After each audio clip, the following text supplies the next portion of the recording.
দেখুন ভয় পেয়েছেন, মাননীয়া ভয় পেয়েছেন, কারণ যা পরিস্থিতি দাঁড়িয়েছে তাতে উনি একটা জিনিস বুঝতে পারছেন যে মানুষ কিন্তু ছোট বাচ্চা থেকে শুরু করে পাকা চুল এক দাবি, এক দফা এক মুখ্যমন্ত্রীর পদত্যাগ, দাবি এক দফা এক মুখ্যমন্ত্রীর পদত্যাগ। এই আওয়াজ সবার, একজন শিক্ষিকা থেকে শুরু করে, একজন সাংবাদিক থেকে শুরু করে, শিল্পী, যারা কবি, সাহিত্যিক, ডাক্তার, ইঞ্জিনিয়ার থেকে শুরু করে, যারা সকালবেলা কনজারভেন্সিতে কাজ করে, ময়লা ফেলে, তাদের অবধি একটাই দাবি, দাবি এক দফা এক মুখ্যমন্ত্রীর পদত্যাগ, দাবি এক দফা এক মুখ্যমন্ত্রীর পদত্যাগ। এছাড়া আর কোনো দাবি এই মুহূর্তে পশ্চিমবঙ্গে নেই।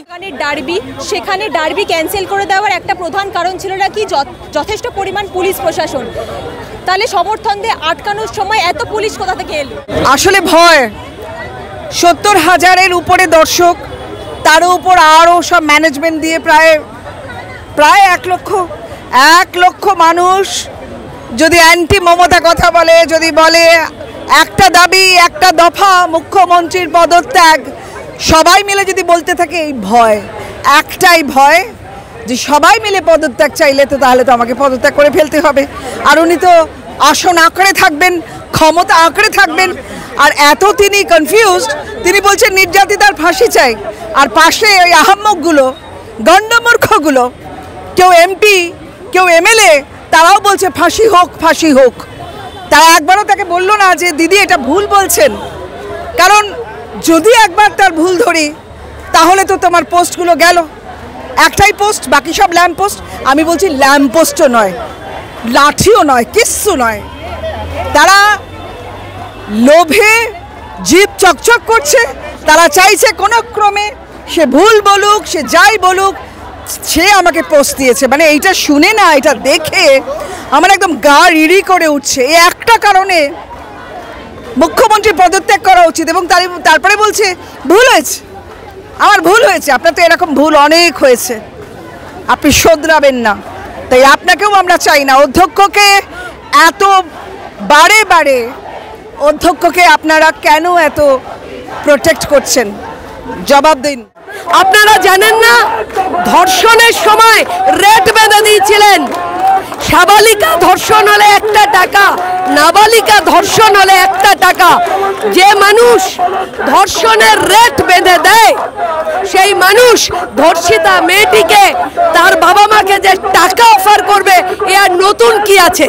কিন্তু বাংলার মানুষ, বাংলার মানুষের ডিএনএতে বিপ্লব আছে, বাংলার মানুষের ডিএনএতে প্রতিবাদ আছে, বাংলার মানুষের ডিএনএতে আন্দোলন আছে। আজকে দেখতে পাচ্ছেন আপনারা তার ছবি, কাঁপছে থরথর করে, কাঁপছে মুখ্যমন্ত্রী।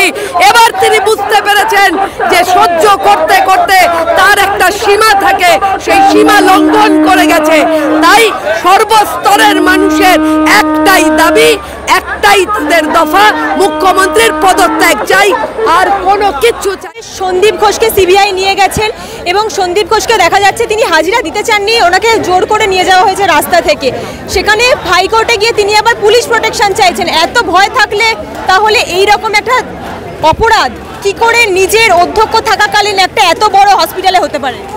তিনি তো অপরাধী, তিনি অপরাধী বলেই তো তুমি আমি কখনো পুলিশ প্রোটেকশন চাইছি। এই যে আমরা এত কথা বলছি, আমরা পুলিশ প্রোটেকশন চাইছি কারণ আমরা জানি আমরা ঠিক বলছি, আমরা জানি আমরা ঠিক ভাবছি, আমরা জানি আমাদের বোধটা ঠিক আছে, তাই আমরা বলছি।